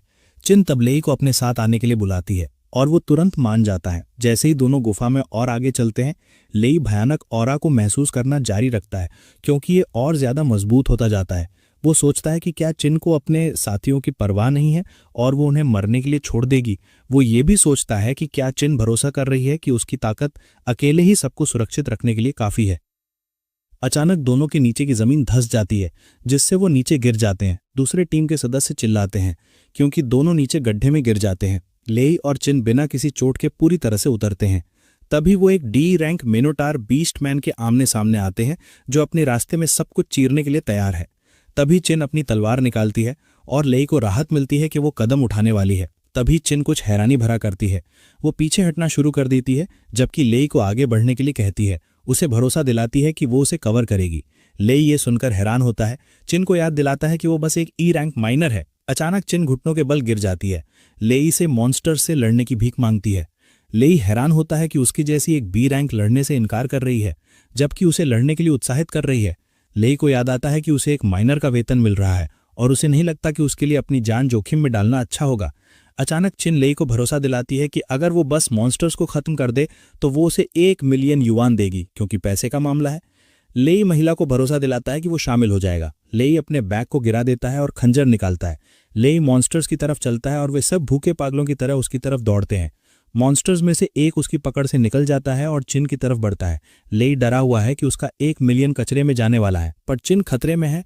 ये एहसास होने पर मॉन्स्टर्स को दूर धकेलने के लिए एक एनर्जी बीम जारी करती है। लेई खुश है कि उसके पास खुद को बचाने के लिए वास्तव में एक चाल है और ये उसे बताता है कि उसने उसे गलत समझा था। एक और मिनोटार सीधे चिन को निशाना बनाता है, पर लेई बार्ड स्वॉर्ड निकालता है ताकि मिनोटार को चिन को नुकसान पहुंचाने से पहले काट दे। वो उसे छेड़ता है, पूछता है कि क्या वो केवल खतरनाक मॉन्स्टर्स की तरफ ही आकर्षित होती है। चिन एक बच्चे की तरफ व्यवहार करती है और रोना शुरू कर देती है। चिन चली जाती है। लेई को कहती है कि मॉन्स्टर्स उसके संभालने के लिए हैं। लेई के पास मॉन्स्टर्स को काटने के अलावा कोई विकल्प नहीं है। चिन को लगता है कि वो सुरक्षित है जब तक वो लाल आंखों वाले एक डरावने मिनोटार से नहीं टकराती। चिन पीछे भागती है, डरावने मॉन्स्टर को घूरती है और सोचती है कि ये उससे क्यों नहीं डरता है। तभी मॉन्स्टर अपना हथियार उठाता है, चिन को मारने के लिए तैयार है। लेई जहां है वहां से ये देख रहा है और वो सोचने लगता है कि चिन वापस क्यों नहीं लड़ाई है, भले ही उसके पास ताकत है। जैसे ही मॉन्स्टर का हमला उसे लगने वाला है, उसने जो ब्रेसलेट पहना हुआ है वो एक लाल एनर्जी सर्च को सक्रिय करता है जो मॉन्स्टर को दूर फेंक देता है। लेई मिनोटार को दूर जाते हुए देखता है। एक बार जब चिन सुरक्षित हो जाती है तो ब्रेसलेट चटक जाता है और लेई को एहसास होता है कि ये एक सुरक्षा तावीज है। तभी उसे एहसास होता है कि चिन मॉन्स्टर से लड़ने के लिए अपनी ताकत का उपयोग नहीं कर रही है। लेई तब चिन से पूछता है कि क्या वो एक गैर लड़ाकू बी रैंक अवेकन है। चिन सवाल को सूक्ष्मता से अनदेखा करती है, पर लेई को उत्साहित करती है कि जब वे सतह पर लौटें तो पूरी बात को एक रहस्य रखें। लेई ये करने को तैयार है, पर चिन को बताता है कि इसकी कीमत उसे और ज्यादा पैसे पड़ेगी। तभी मिनोटॉर्स की एक नई लहर साइट पर दिखाई देती है। लेई सोचने लगता है कि मॉन्स्टर्स चिन के पीछे क्यों आ रहे हैं। लेई तब अपनी शैडो आई सक्रिय करता है और वो बार्ड का पता लगाने में सफल होता है जो अपनी उपस्थिति छिपा रहा था। वो ये भी पता लगाने में सफल होता है कि मिनोटॉर्स असामान्य रूप से व्यवहार कर रहे हैं। चिन मिनोटॉर्स में से एक द्वारा कुचल जाने वाली है, पर वो अपने शाइनिंग आर्मर में अपने नाइट को बुलाती है जो उसे बचाने के लिए दौड़ता है। वो बार्ड स्वॉर्ड से मिनोटॉर को काट देता है और वो जल्दी से समझ जाता है कि चीजें वैसे समाप्त नहीं होंगी जैसे वे जा रहे हैं। मिनोटॉर्स आते रहते हैं और लेई जानता है कि वो एक ताकतवर कौशल का उपयोग नहीं कर सकता क्योंकि वो चिन को चोट पहुंचा सकता है। लेई समझता है कि उसकी वर्तमान परिस्थिति में फंसने का मतलब मूल रूप से मौत है। तब उसके दिमाग में एक अच्छा विचार आता है। चूंकि दुश्मन चिन के पीछे है, वो चिन को चारा बनाकर दुश्मन को बाहर निकालने की योजना बनाता है। लेई अपनी शैडो एनर्जी का उपयोग करता है और उसे जंजीरों में बदल देता है जिससे वो मिनोटॉर्स को पकड़ता है। वो तब चिन को छिपकर हमलों से सावधान रहने के लिए कहता है। लेई उससे दूर चलता है और अपने सामने मॉन्स्टर्स को काटना शुरू कर देता है। चिन इससे हैरान और भ्रमित होती है क्योंकि वो लेई से पूछना शुरू कर देती है कि उसका इससे क्या मतलब है। एक बार जब दुश्मन जो मिनोटॉर्स को नियंत्रित कर रहा है समझ जाता है कि लेई मिनोटॉर्स पर ध्यान केंद्रित कर रहा है, तो वो जल्दी से चिन पर ध्यान केंद्रित करता है। उसे राहत मिलती है कि लेई ने उसकी कीमती योजना को बर्बाद नहीं किया। तभी बार्ड चिन के पीछे दिखाई देता है, उसे खत्म करने के लिए तैयार है। जाहिर है कि उसके पिता के साथ उसका झगड़ा है और वो उस पर गुस्सा निकालना चाहता है। जैसे ही वो चिन में एक चाकू घुसाने वाला होता है, उसका हाथ अचानक गिर जाता है और ये पता चलता है कि ले कुछ ही सेकंड में उस तक पहुंच गया, उसका हाथ काट दिया। बार्ड अपना हाथ गिरते हुए देखता है और ले चिन को सूचित करता है कि बार्ड ही है जो मिनोटॉर्स को उसे हमला करने के लिए नियंत्रित कर रहा है। चिन हैरान होती है कि उसका पार्टी मेंबर लुडन ही है जो उसके खिलाफ साजिश रच रहा है। ये एहसास करते हुए कि वो बेनकाब हो गया है, लुडन मुस्कुराता है, खुद को दोष देता है कि उसने सतर्कता कम कर दी और एक निचले माइनर से हार गया। हालांकि वो ले को भरोसा दिलाता है कि उसने अभी तक लड़ाई नहीं जीती है। लुडन अपने शरीर से एक लाल ऑरा जारी करता है और ये इलाके में सभी मिनोटॉर्स को आकर्षित करता है। लुडन ले को बताता है कि वो उसे दिखाने वाला है कि उसका कौशल वास्तव में क्या कर सकता है। ऑरा से ले समझ जाता है कि लुडन एक सी रैंक अवेकन्ड है, पर चिन उसे बताती है कि लुडन केवल मिनोटॉर्स की जीवन शक्ति लेकर खुद को मजबूत कर रहा है। मूल रूप से लुडन एक डी रैंक योद्धा है, पर इस तकनीक का उपयोग करके वो एक रैंक और आगे बढ़ने में सफल होता है। अचानक कमरे में लावा फूट पड़ता है और ये तब है जब चिन को एहसास होता है कि लुडन वास्तव में एक सी रैंक लावा मिनोटॉर में विकसित हो रहा होगा। ले लुडन की तकनीक से प्रभावित है और वो खुद को उससे कमतर योद्धा मानता है। तभी लुडन अपना परिवर्तन पूरा करता है और अपने शरीर से लावा बहते हुए एक डरावने मिनोटॉर में बदल जाता है। लुडन उन पर वार करता है, एक शक्तिशाली झटका छोड़ता है, पर लेई अपनी तलवार और अपनी शैडो एनर्जी का उपयोग करके उन्हें बचाने में सफल होता है। हालांकि उसके परिणामी हमले से भयंकर नुकसान होता है, जो लेई को बताता है कि सी रैंक कितने खतरनाक होते हैं। भले ही लेई ने हमले को रोकने की कोशिश की, उसके शरीर पर जलने के निशान छूट गए। चिन चिंतित होती है जब वो देखती है कि लेई को शरीर में कुछ नुकसान हुआ है। लुडन हमले की एक और लहर के लिए तैयार होता है और लेई इंतजार करने के लिए तैयार नहीं है कि वो क्या कर सकता है। वो चिन को पकड़ता है और उसे कसकर पकड़ने के लिए कहता है, जबकि वे भागने की कोशिश करते हैं। अचानक लुडन को एहसास होता है कि वो हिल नहीं सकता है और ये पता चलता है कि लेई ने अपनी शैडो एनर्जी से जाल बनाकर उसकी हरकत को प्रतिबंधित कर दिया है। चिन हैरान होती है कि लेई के पास नियंत्रण प्रकार का कौशल भी है, पर वो उसे बताता है कि वो लुडन को ज्यादा देर तक नहीं रोक सकता, इसलिए उन्हें तेज चलना होगा। लेई तब चिन को एक सलाह देता है, उसे कहता है कि जब भी वो एक डंगियॉन में हो तो भागती रहे, क्योंकि वो जितना दूर भाग सकती है उसके लिए उतना ही अच्छा है। लेई तब चिन को उसके बिना जारी रखने के लिए छोड़ देता है। चिन विरोध करने की कोशिश करती है, पर वो उसे याद दिलाता है कि उसे लुडन को रोकना है। चिन चिंतित रहती है, पर लेई उसे भरोसा दिलाता है कि वो उसे जल्द ही ढूंढ लेगा। लेई चिन को मरने नहीं दे सकता, क्योंकि उसे 1 मिलियन युआन देने हैं। लुडन दोनों के गायब होने के बाद गुस्से में है और वो उन्हें ढूंढना शुरू कर देता है, पर लेई जल्द ही उसके ऊपर दिखाई देता है। उससे पूछता है कि वो किसे ढूंढ रहा है। लेई ऐसे बैठ जाता है जैसे उसे कोई परवाह नहीं है और ये लुडन को गुस्सा दिलाता है। वो लेई पर हाथ स्विंग करता है, उससे पूछता है कि चिन कहाँ है। लुडन जहां लेई बैठा है वहां टूट जाता है, पर उसके हमले के लगने से पहले लेई रास्ते से हट चुका होता है। लेई उसके पीछे दिखाई देता है, उसे ताना मारता है और कहता है कि चिन कहाँ है, इसका एक अंदाजा लगाए।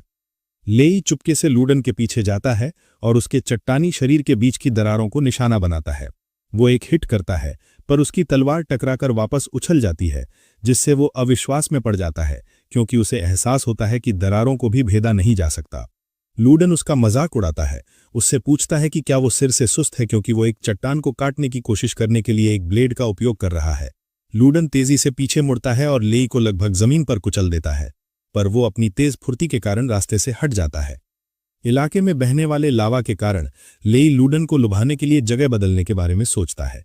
लेई एक चट्टानी दीवार से भागता है, जबकि लुडन गुस्से में उसका पीछा करता है, उसे चूहा कहता है। वो लेई को छेड़ता है, उससे पूछता है कि क्या वो केवल भागना ही जानता है। एक बार जब लेई उस जगह पर पहुंच जाता है जहां वो चाहता है, तो वो अपनी शैडो आई सक्रिय करता है। वो जानता है कि कितना भी ताकतवर और खतरनाक क्यों न दिखे, उसकी निश्चित रूप से एक कमजोरी है।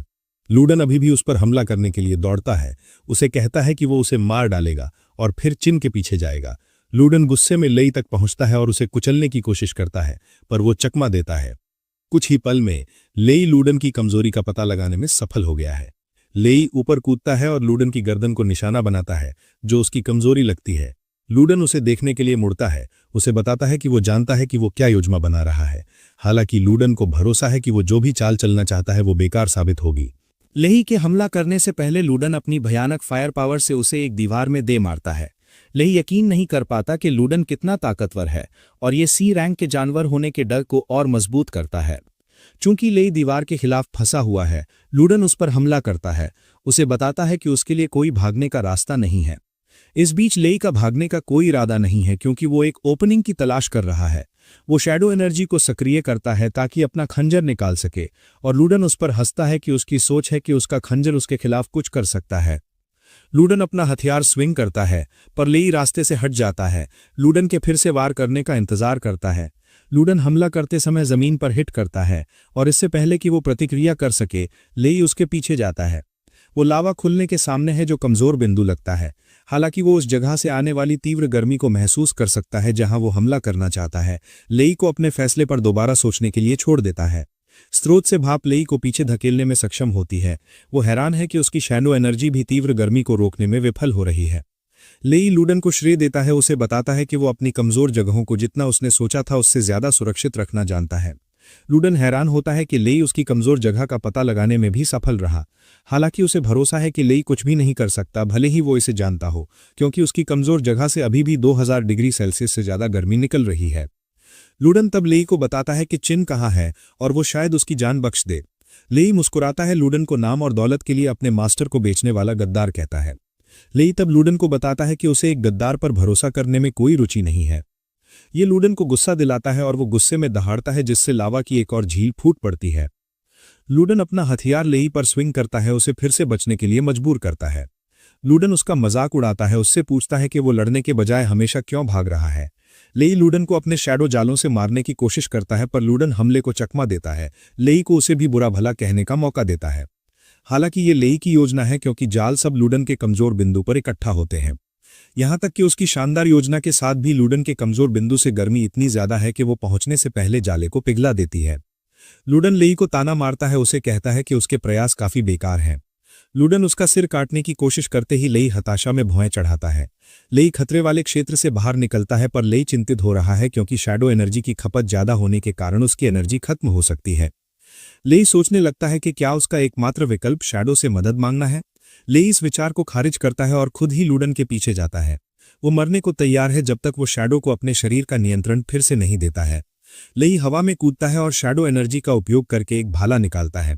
वो जो करने वाला है उससे जुड़े जोखिमों के अलावा वो जानता है कि सी रैंक मिनोटार को मारने से उसे ढेरों इनाम मिलेंगे। लेई सभी जोखिमों को अनदेखा करता है और सीधे भाप वाली गर्मी की तरफ गोता लगा देता है। लेई दर्द में चिल्लाता है क्योंकि वो लूडन के कमजोर बिंदु को तोड़ता है। लूडन को भी उसके शरीर से गुजरते तीव्र दर्द का एहसास होता है, और एक बार जब उसे एहसास होता है कि उसका एचपी 0 तक पहुंचने वाला है, तो वो बरसरकर रेज को सक्रिय करने के लिए मजबूर होता है। बरसरकर रेज के सक्रिय होने के साथ वो लेई को पूरी तरह से खत्म करने में सफल होता है। वो अपने शरीर से ढेरों एनर्जी बाहर निकालता है जो लेई को दूर फेंक देती है। लेई दर्द में जमीन पर गिर जाता है। लूडन गुस्सा है कि लेई जैसा एक माइनर उसे उसकी सीमा तक धकेल रहा है। लूडन लेई को नीचे देखता है, उसे बताता है कि वह सड़क के अंत तक पहुंच गया है। वह उसे कुचलने वाला होता है जब लेई को अपने शरीर से अचानक एनर्जी का एक विस्फोट दौड़ता हुआ महसूस होता है। लेई सोचता है कि ताकत कहां से आई, और शैडो उसे बताता है कि एनर्जी हमेशा उसके अंदर रही है। जाहिर है उसका शरीर इसे चैनल करने में सक्षम नहीं था क्योंकि वह ज्यादा गर्मी से तपा नहीं था। शैडो प्रभावित होता है कि लेई का जोखिम सफल रहा है, जिससे उसे शैडो एनहांसमेंट का एक नया रूप अनलॉक करने की अनुमति मिली है। जैसे ही एनर्जी उसके शरीर से गुजरती है, यह उसे ठीक करती है। लेई आखिरकार शैडो को अवेकन कर चुका है, भले ही वो अभी भी शुरुआती टियर में है। लेई आश्चर्य में खड़ा है, अपने शरीर को ठीक कर रहा है, जबकि लूडन चिंतित है क्योंकि उसे नहीं पता कि लेई इतनी जल्दी कैसे ठीक हो पा रहा है। लूडन लेई के शरीर से आने वाले डरावने ऑरा को भी महसूस कर सकता है। लूडन खतरे को महसूस कर सकता है और वह लेई को ठीक होने का मौका नहीं देने का फैसला करता है। लूडन अपना लावा हमला जारी रखता है, पर लेई इसका अंदाजा लगाता है और पीछे हट जाता है। लूडन हैरान होता है कि लेई इन हमलों के साथ तालमेल बिठा रहा है और पहले से भी बेहतर। इस पल लूडन अब चिंतित है क्योंकि वह लेई के ई रैंक माइनर होने की सत्यता पर सवाल उठाता है। लेई के लिए चीजों को मुश्किल बनाने के लिए लूडन पूरे फर्श को लावा में बदल देता है ताकि वह देख सके कि लेई कहां भाग सकता है। लेई चकमा देता है, पर जब वह एहसास करता है कि कोई रास्ता नहीं है, तो वह वापस लड़ने के लिए लावा पर खड़ा हो जाता है। यह पता चलता है कि शैडो एनहांसमेंट इतना ताकतवर है कि लेई मूल रूप से आग पर चल रहा है। वह सोचता है कि जब यह उच्चतम स्तर तक पहुंचेगा तो यह कितना मजबूत हो जाएगा। लेई तब लूडन को चढ़ाता है, उसे कहता है कि आग काफी नहीं है। लूडन चिल्लाकर खुद को साबित करने की कोशिश करता है, पर लेई बस वहीं खड़ा रहता है। लूडन के हो जाने के बाद लेई उसे बताता है कि यह समय है कि वह उसे दिखाए कि असली ताकत कैसी दिखती है। उसके अंदर ताकत उमड़ते हुए लेई पूरी रफ्तार से मिनोटॉर की तरफ दौड़ता है और इससे पहले कि वह प्रतिक्रिया कर सके, वह उसका हाथ काट देता है। एनहांसमेंट ने लेई के सभी आंकड़ों को 200% तक बढ़ा दिया है, जो उसे पहले से ज्यादा खतरनाक बनाता है। लूडन पीड़ा और गुस्से में चिल्लाता है, अपने खोए हुए हाथ पर दहाड़ता है। लूडन गुस्से में लेई पर हमला करता है, जो बस ऑरा जमा करने के लिए वहीं खड़ा रहता है। लेई संतुलन इंश्योर करने के लिए उसका दूसरा हाथ भी हटा देता है। एनहांसमेंट के साथ लेई लंबी दूरी का नुकसान भी कर सकता है। हालांकि लूडन लावा के कारण अपने हाथों को फिर से उगा लेता है। लूडन दहाड़ता है, लेई का मजाक उड़ाता है और उसे कहता है कि जब तक लावा है वह अनंत रूप से पुनर्जीवित हो सकता है। वह लेई के हमलों को बेकार कहता है। हालांकि लेई के पास लूडन के साथ खेलने का समय नहीं है और वह जिक्र करता है कि उसकी एनर्जी पहले ही कमजोर हो रही है। चूंकि लेई यह मानता है, लूडन उसे हिट करने के लिए उत्साहित करता है। लेई उसकी चुनौती स्वीकार करता है और एक महान रफ्तार से चलता है जिसे लूडन ट्रैक नहीं कर सकता। वह बस लेई का बैंगनी निशान देखता है जब वह उसके शरीर को नुकसान पहुंचाता है। तभी लूडन को कुछ कमजोर महसूस होता है और लेई मुस्कुराता है, उसे कहता है कि उसकी एनर्जी पहले ही सीमा पर है। वह उसे समर्पण करने के लिए उत्साहित करता है, जब वह अभी भी कर सकता है। तभी लेई हवा में कूदता है और लूडन को खत्म करने के लिए उसकी तरफ गोता लगाता है। लूडन देखता है और भीख मांगना शुरू कर देता है। लेई को याद दिलाता है कि वे पहले एक दूसरे को नहीं जानते थे, इसलिए उन्हें एक दूसरे को मारने की जरूरत नहीं है। लेई इससे सहमत होता है, पर लूडन को बताता है कि चिन ने उसे उसकी रक्षा के लिए 1 मिलियन युआन दिए थे और उसका मकसद पैसे लेना है। तुरंत लूडन उन्हें बातचीत की मेज तक खींच लाता है। लेई को कहता है कि शहर लौटने पर वो उसे 5 मिलियन युआन देने को तैयार है। लेई इस पर जल्दी से सोचता है और लूडन से पूछता है कि क्या शहर लौटने पर वो अपनी बात से पलट जाएगा। हालांकि लेई चिंतित है कि लूडन ठीक यही करेगा और उसे खत्म करने के लिए रीइंफोर्समेंट्स के साथ वापस आएगा। लूडन याचना करने की कोशिश करता है, लेई को भरोसा दिलाता है कि वो एक गैर इंसान नहीं है जो धोखा देता है। लेई ये सुनकर मुस्कुराता है और लूडन को याद दिलाता है कि वो एक पीठ में छुरा घोंपने वाला गद्दार है जिसे चिन के पिता को सौंप दिया जाना चाहिए। वो जानता है कि चिन के पिता उस व्यक्ति को पकड़ना पसंद करेंगे जिसने उसकी बेटी को खत्म करने की कोशिश की। लेई इशारा करता है कि चिन को बचाना और एक आंतरिक गद्दार को पकड़ना लॉन्गमैन 3rd स्ट्रीट के प्रमुख, जो कि चिन के पिता हैं, से एक बड़ा एहसान दिलाएगा। और वो लूडन को बताता है कि ये उसके 5 मिलियन की पेशकश से कहीं ज्यादा कीमती है। जब लूडन ये सुनता है तो उसे एहसास होता है कि मिस्टर चिन के हाथों में पड़ने का मतलब मौत है, पर केवल उसके लिए नहीं, उसके पूरे परिवार को उसके पापों की कीमत चुकानी पड़ेगी। यह एहसास करते हुए कि उसके पास कोई रास्ता नहीं है, लूडन एक कठोर फैसला लेता है। वो एक नीला शार्ड निकालता है जिसे शैडो अदर वर्ल्ड के गेट के शार्ड के रूप में पहचानता है। शैडो लेई को बताता है कि अगर लूडन शार्ड को नष्ट करने में सफल होता है तो डंजियन का बाहरी दुनिया से एकमात्र कनेक्शन खत्म हो जाएगा, जिससे पोर्टल गायब हो जाएगा, जबकि हर कोई हमेशा के लिए डंजियन में फंसा रह जाएगा। लेई इसे हैरान होता है और लूडन मुस्कुराता है। लेई को बताता है कि उसने उसे एक कठोर फैसला लेने के लिए मजबूर किया। लेई तुरंत कार्यवाही में आता है और इससे पहले कि लूडन शार्ड को कुचल भी सके, लेई तेज रफ्तार से चलता है। वो लूडन से शार्ड झपट लेता है, उसे खाली हाथ छोड़ देता है। लूडन हैरान होता है, पर जब वो अभी भी अपना खाली हाथ देख रहा होता है, लेई उसे खत्म करने के लिए कदम उठाता है। वो उसके कमजोर बिंदु को तोड़ता है, लूडन में बची हर एनर्जी को बिखेर देता है। लूडन दर्द में चिल्लाता है क्योंकि वो जमीन पर गिर जाता है। उसकी हार के बाद उसके शरीर के अंदर का एनर्जी कोर बाहर निकलता है और तभी पूरा इलाका कांपना शुरू कर देता है और शैडो से बताता है कि मिनोटॉर के मरने के कारण डंजन गिर रहा है। लेई और दूसरे अवेकन योद्धा कुछ भी होने से पहले डंजन से बाहर निकल जाते हैं। दूसरे बात करते हैं कि जब पूरा डंजन कांपना शुरू कर देता है तो वे कितने डरे हुए थे। वे खुश हैं कि वे डंजन से जिंदा बाहर निकलने में सफल रहे हैं।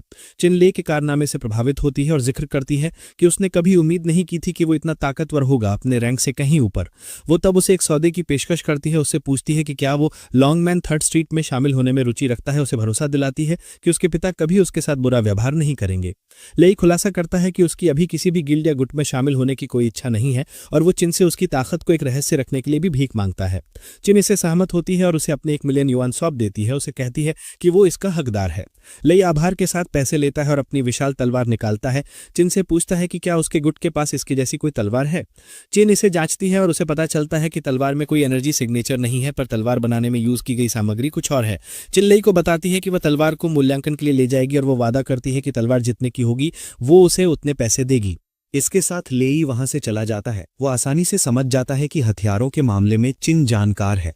लेई तैयार है कि अगर वो महान तलवार का सही मूल्य प्राप्त कर सकती है तो वो अपने सभी गियर और उपकरण उसके माध्यम से देखेगा। हालांकि अगर वो वोंग और जो जैसी निकलती है तो लेई मानता है कि उसे पहले ही मिले 1 मिलियन युआन से एक अच्छा सौदा मिल चुका है। उस दिन बाद में लेई अदर वर्ल्ड के गेट के शार्ड को जांचता है, सोचता है कि क्या ये वास्तव में महत्वपूर्ण है। शैडो तब उसे बताता है कि अगर वो पर्याप्त शार्ड इकट्ठा करने में सफल होता है तो वो उसे एस रैंक या उससे भी ऊपर पहुंचने में मदद कर सकता है। लेई पेशकश में रुचि रखता है क्योंकि एस रैंक एक बुरा सौदा नहीं लगता है। ये पता चलता है कि शैडो अदर वर्ल्ड के फिर से दिखाई देने के बारे में चिंतित है और एहसास करता है कि उसे मजबूत होने की जरूरत है, पर एकमात्र रास्ता लेई के माध्यम से है। शैडो को ताकत चाहिए क्योंकि किसी समय उन्हें बहुत शक्तिशाली प्राणियों से लड़ने के अलावा कोई विकल्प नहीं होगा जो उनके स्तर से बहुत ऊपर हैं। शैडो लेई को बताने के बारे में सोचता है पर फैसला करता है कि अभी बहुत जल्दी है। शैडो मानता है कि ये उसे डरा देगा और ये सलाह दी जाती है कि वो बस उसे पहले मजबूत होने दे। लूडेन के साथ उसकी लड़ाई के साथ वो शैडो एनहांसमेंट हासिल करने में सफल रहा जो उसके कौशलों की सूची में जुड़ जाता है। थोड़ी देर बाद लेई एनजी ग्रुप के स्वामित्व वाले एक रिफ्ट जोन का दौरा करता है। दुर्घटना के कारण रिफ्ट जोन को सील कर दिया गया है, पर लेई हैरान होता है कि उनके पास जोन में गश्त करते हुए बहुत से गार्ड हैं। लेई परिस्थिति का आकलन करता है और आसानी से समझ जाता है कि अपनी वर्तमान ताकत के स्तर के साथ उसके पास अभी तक सच्चाई जानने के लिए पर्याप्त ताकत नहीं है। शैडो तब लेई से पूछता है कि उसे एक ई रैंक रिफ्ट जोन की जांच करने की क्यों जरूरत है। लेई खुलासा करता है कि इस जगह में उसके माता पिता की मौत की सच्चाई छिपी है। उसके माता पिता के मरने के बाद एनजी ग्रुप ने उन्हें उनकी मौत के मुआवजे के रूप में 2 लाख युआन की पेशकश की थी। उन्होंने उसे पैसे लेने और एक दुर्घटना मृत्यु स्वीकृति पर हस्ताक्षर करने के लिए उत्साहित किया। लेई ये देखकर हैरान होता है और सुपरवाइजर उससे पूछता है कि वो इतना हैरान क्यों दिखाई दे रहा है। वो जानना चाहता है कि क्या उसने जो पैसे पेशकश किए वो उसके लिए काफी नहीं है, और ये तब है जब लेई जिक्र करता है कि उसे पैसे नहीं बल्कि उसके माता पिता के साथ क्या हुआ इसकी सच्चाई जानना चाहता है। सुपरवाइजर तब लेई को बताता है कि उसके माता पिता दुर्घटना के कारण खदानों में मर गए, पर लेई इसका विरोध करता है। सुपरवाइजर को बताता है कि उसके माता पिता सी रैंक योद्धा थे और किसी भी तरह से उनकी मौत एक दुर्घटना में नहीं हो सकती थी। लेई ने उन्हें ढूंढने के लिए रिफ्ट जोन में दाखिल होने के लिए कहा, ये मानते हुए कि उसके माता पिता अभी भी जिंदा हैं। लेई पर एक सख्त आदमी चिल्लाता है जो उसे कहता है कि एक रिफ्ट जोन में कुछ भी हो सकता है। वो कहता है कि सी रैंक अवेकन होने से कोई फर्क नहीं पड़ता। लेई को उसकी कमीज से पकड़ा जाता है जबकि वो चिल्लाता है। वहां मौजूद सभी को याद दिलाता है कि रिफ्ट जोन को ई रैंक रेट किया गया था, जिसका मतलब है वहां सबसे मजबूत मॉन्स्टर्स ई रैंक से ज्यादा नहीं होने चाहिए। वो ये भी जोड़ता है कि उन्हें सुरक्षित पीछे हटने में सक्षम होना चाहिए था, भली उन पर मॉन्स्टर्स ने हमला किया हो। सख्त आदमी गुस्सा हो जाता है। लेई से पूछता है कि क्या वो समूह से ज्यादा पैसे निकालने की कोशिश कर रहा है। वो अपनी मुट्ठी उठाता है, लेई को जमीन पर मारने के लिए तैयार है। तभी एनजी ग्रुप के चेयरमैन निंग कमरे में दाखिल होते हैं। निंग एक ए रैंक अवेकंड है जो उसे काफी मजबूत और खतरनाक बनाता है। निंग एक अच्छा आदमी के रूप में दिखाई देता है क्योंकि वो अपने सुपरवाइजर को मृतक के बच्चे के साथ कचरे जैसा व्यवहार करने के लिए डांटता है जो उसने उसे कहा था उसके खिलाफ है। निंग तब लेई के पास चलता है, उसे 2 लाख युआन लेने के लिए कहता है। वो जानता है कि यह ज्यादा नहीं है, पर उसे भरोसा दिलाता है कि यह उसे उस कठिन समय से गुजरने में मदद करेगा जिसका वो सामना कर रहा है। लेई अपनी बात पर अड़ा रहा। चेयरमैन को बताया कि उसे पैसे में रुचि नहीं है बल्कि सच्चाई में। यह कहने के बाद निंग उसे भरोसा दिलाता है कि वो रिफ्ट की जांच करेगा और जवाब के साथ उसके पास आएगा। इसके साथ लेई मानता है कि निंग वास्तव में मदद करेगा क्योंकि उसने ऐसा करने का वादा किया था। हालांकि उसे कुछ और चीज का सामना करना पड़ा। उस पर चोरी का आरोप लगाया गया और समूह ने दावा किया कि यह उसके माता पिता द्वारा किया गया था। इसके लिए उन्होंने लाखों के मुआवजे की मांग की। शैडो उसकी दुर्दशा को समझता है और जिक्र करता है कि ताकत के बिना कमजोर को हमेशा सताया जाएगा। शैडो तब उसे उत्साहित करता है कि वो अपने आलस्य को छोड़ दे और ज्यादा शार्ड इकट्ठा करे ताकि वो मजबूत हो सके।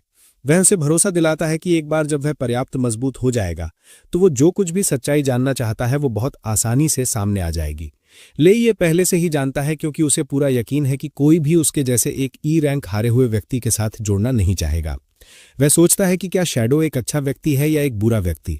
उसने शुरू में उसके शरीर पर कब्जा करने की धमकी दी थी, पर अब वह उसे लेवल अप करने में मदद कर रहा है।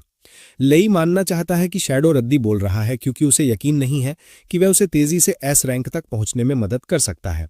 शैडो उसके सभी विचारों को सुन सकता है और वह गुस्से में चिल्लाता है, लेई को उसकी बेतुकी सोच को रोकने के लिए कहता है। वह उसे बताता है कि अगर उसने उसमें प्रतिभा का अभाव देखा होता तो वह उसके साथ विलय होने की परेशानी नहीं उठाता। लेई खुद का बचाव करने की कोशिश करता है, कहता है कि उसने कुछ भी नहीं कहा। लेई फिर से मन ही मन सोचता है, हैरान होता है कि वह क्यों चिल्ला रहा है। तभी लेई को उसके सेलफोन पर एक मिशन आमंत्रण मिलता है। लेई तब केमिकल सेक्टर की तरफ जाता है जो एक डी रैंक रिफ्ट जोन है। प्रवेश द्वार पर सुपरवाइजर खुश नहीं है कि लेई देर से आया और लेई माफी मांगता है, कहता है कि वह दूर था। उन्हें अनजान लेई एक और ई रैंक रिफ्ट जोन से तेजी से यहां पहुंचा था। तभी लेई को एक परिचित व्यक्ति हाउ दिखाई देता है जिसे वह अपना चाचा मानता है। वह हैरान होता है कि हाउ भी मिशन पर है। हाउ लेई को देखकर खुश है क्योंकि उनके माता पिता की दुर्घटना के बाद उन्हें आखिरी बार मिले हुए 5 साल हो गए थे। साइट पर दूसरे अवेकन योद्धा लेई को देखकर निराश हैं। वे पहले से ही कुछ शक्तिशाली आदमी का इंतजार कर रहे थे, पर लेई के बस एक माइनर होने का एहसास उनकी उम्मीदों को कुचल देता है। मिशन में भाग लेने वाले टीम सदस्यों में गुसान, गुडा और गुएर शामिल हैं और वे सभी सी रैंक अवेकन योद्धा हैं। मिशन का अटेंडेंट असंतुष्ट अवेकन योद्धाओं को बताता है कि मिशन में माइनिंग शामिल है और वे लड़ाकों को रद्दी काम से परेशान नहीं करना चाहते थे, इसीलिए उन्होंने एक माइनर को किराए पर लेने का फैसला किया। योद्धा तब गंभीर हो जाते हैं, मांग करते हैं कि अटेंडेंट उन्हें बताए कि मिशन किस बारे में है। वह खुलासा करता है कि वे एक डायमेंशनल रिफ्ट जोन में दाखिल होंगे जिसे डी रैंक रेट किया गया है। उनका मिशन कोल्ड क्रिस्टल ओर का पता लगाना और उसका 60 किलो निकालना है। लेई हैरान होता है कि मिशन को डी रैंक रेट किया गया है, पर दाखिल होने के लिए उनके पास 4 सी रैंक योद्धा उपलब्ध है। वह मानता है कि यह संदिग्ध है और आदमियों से निकलने वाली दुश्मनी को देखते हुए लेई आसानी से समझ सकता है कि वह सबसे बुरे झुंड है। टीम में आखिरी आदमी हेजी है और वह भी एक सी रैंक योद्धा है। लेई ने जो कुछ भी देखा है उसके अलावा वह महसूस कर सकता है कि रिफ्ट जोन में एक और सी रैंक की उपस्थिति है। इस बीच उन पर ब्लैक पैंथर गैंग का दूसरा कमांडर नजर रखे हुए है और वह ब्लड पैंथर नाम का एक भयंकर आदमी है।